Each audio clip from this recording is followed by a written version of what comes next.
Hello peoples, this is Jelch, your local friendly Skyguard salesman.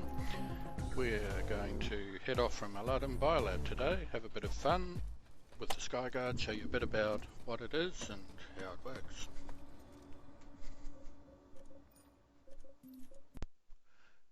Okay, first to the loadout. This is your choice of course, but this is what I use. Tend to run thermal optics, just because it reminds me not to shoot aircraft from too far away, and it's occasionally useful with infantry at night. Utility, reload speed's all you got. Ammo, well, as much as you can, but you can usually find ammo around. Okay, utility, I almost always run fire suppression now. A bit of smoke if there's vehicles around and lock-ons. Defense, sometimes run nanite auto repair if I'm zerging it along, but usually it doesn't have time to kick in with Skyguard, you're alive or dead, so I tend to run with stealth.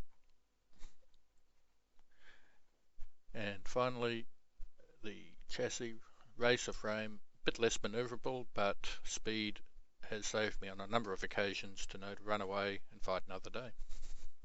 Okay, let's get on with it.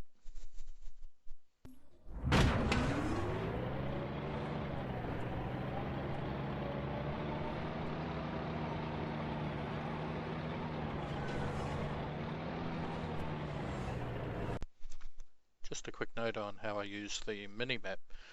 I zoom out quite a lot on the mini-map, mainly for navigational purposes, to plan where I'm going, what area of operations I'm going to use, what allied support I have around, and so on.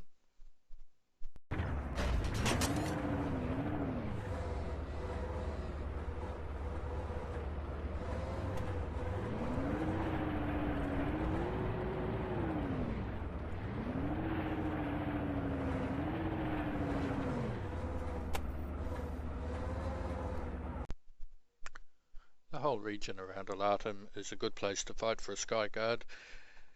It has high elevations, multiple lanes of exit if someone comes after you, and fairly wide open spaces.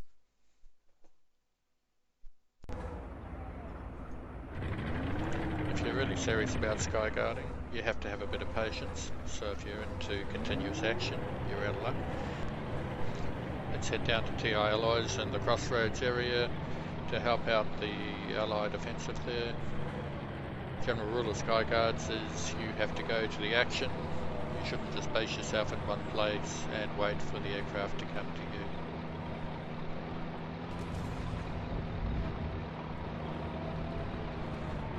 Okay, we can see the Zerg over there by Crossroads. It's almost certain to attract some action in the next minute.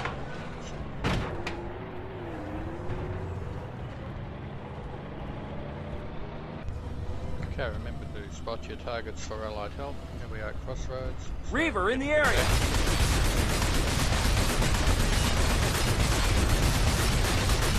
Okay, here we have a couple of very good Reaver pilots.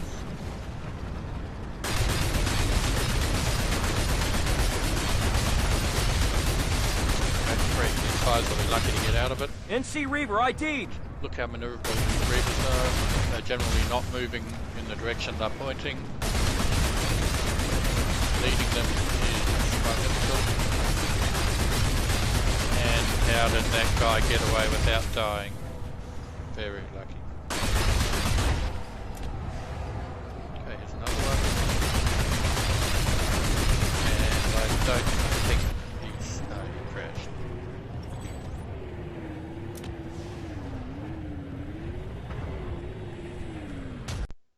It's important to use the terrain to your advantage. Note here how I'm staying below the ridge line, but high enough that I still have a decent horizon to the distance. This is a pretty good compromise with a Skyguard. Visual on a mosquito! The Skyguard's bullet velocity is fast, but not excessively so. You do have to lead the target in its direction of motion to hit the targets. Generally, the faster they are and further away, the more you have to lead them.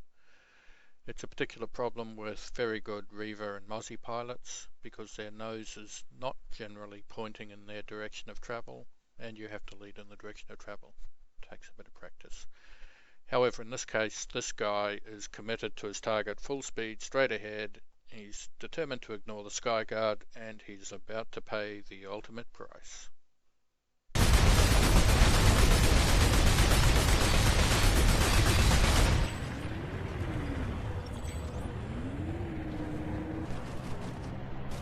Right, I'll finish up with an example of how I plan strategy to support ally vehicles and infantry. At night you can shoot at infantry to push them off. You'll kill a few as well if you're lucky. But don't, as the Skyguard, expect to stand back and stand still and wait for aircraft to come to you. Note here how I'm getting ahead of the allies. I generally run between the allies and the next enemy base, which means you have to be very careful and situationally aware of vehicles coming up. Because I'm running stealth, I can use terrain like the rock on the left to hide from enemy, wait for them to come in. Oh, big quick hit right now. And he's dead.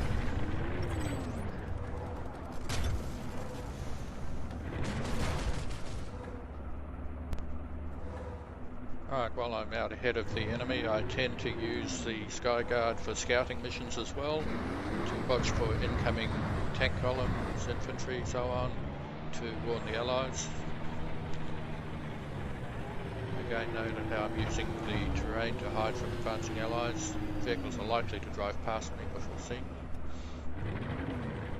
Okay, in this case there doesn't seem to be much around. But you do have to stay vigilant. Doesn't take long for attacks to come in. Eyes I on think hostile I transport. Identified an enemy we gunship. have a gunship coming in. Adam Fox, battle rank 100, very good pilot. We're very unlikely to get out of this alive, but we'll see. We'll tickle him up a bit to keep him away from the allies, make him back off the thing.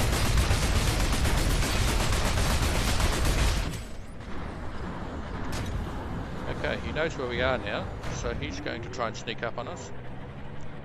And this is another good principle in Skyguards. Once they know where you are, move somewhere else. It's not a good idea to run away from liberators. You'll die from a tank buster very quickly that way. You should move towards a liberator. Then their tank buster, they have to put their nose down, and if they keep up with that, they'll run into the ground. Okay, now Adam Fox. He's going to be coming around. So,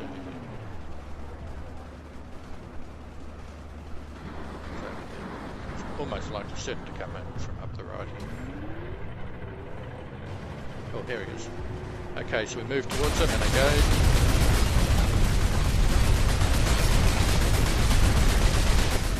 And move back towards him.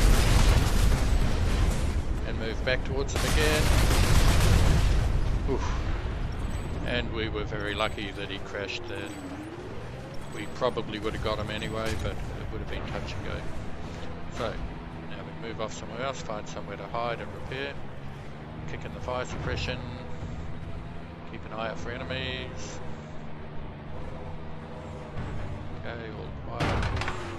So we'll stop and repair. So hopefully this has given you a few tricks about running your Skyguard. Feel free to join me on Briggs anytime. This is Jelts191, signing out.